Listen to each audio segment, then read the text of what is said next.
Ungrateful Snake.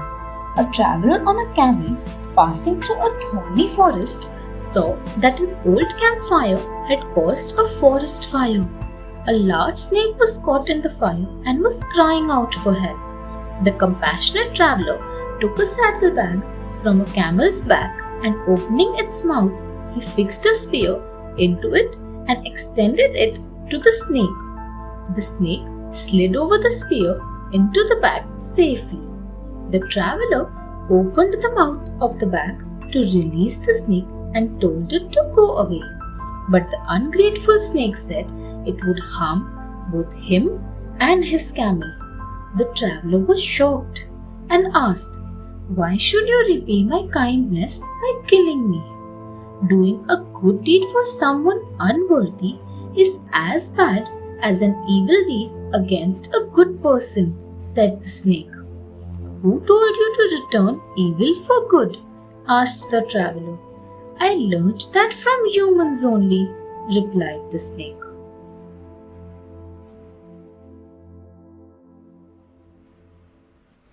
The cow's opinion.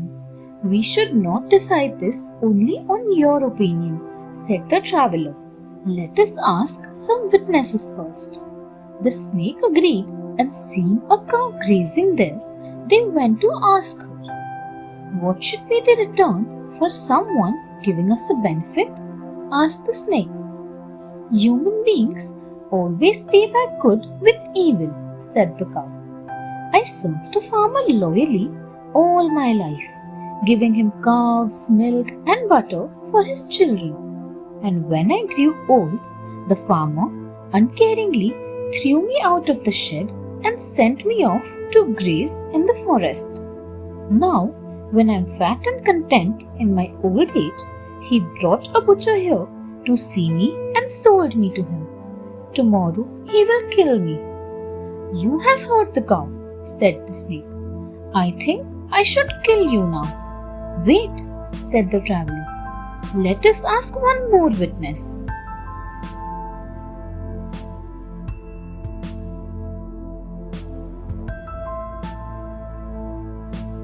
The tree's evidence.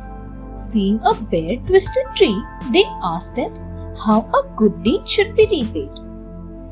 "Do what human beings do," said the tree sadly. "Look at me. I used to be full of leaves and fruits. I gave shade to travelers and fruits to tired people. But they cut my twigs to make arrows. They chopped off my branches to make a plough. And my trunk has been chopped again and again to give them planks. In return for my kindness in giving them shade and rest, they tore me down and injured me so much. Now you know how humans repay goodness," said the snake. "I must do the same." "Please, let us ask just one more witness," pleaded the traveler. "I want to live my life peacefully and have done you no harm." The snake finally agreed to ask one last witness.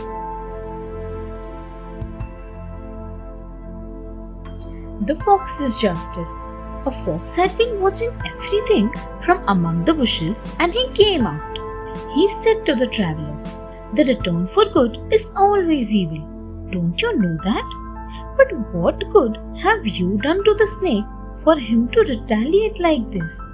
The traveler told the fox about how he saved the snake from the fire. "You are telling lies," said the fox. "No, he is speaking the truth," said the snake. "That is the bag."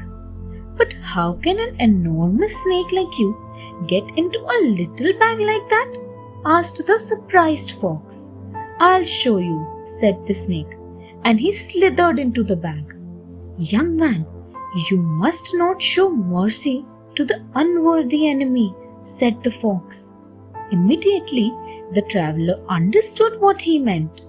He shut the bag and threw it on a stone, killing the evil snake. He had learnt the lesson of good and evil. Thanks for watching. Do like, share, subscribe to Sahil Book House.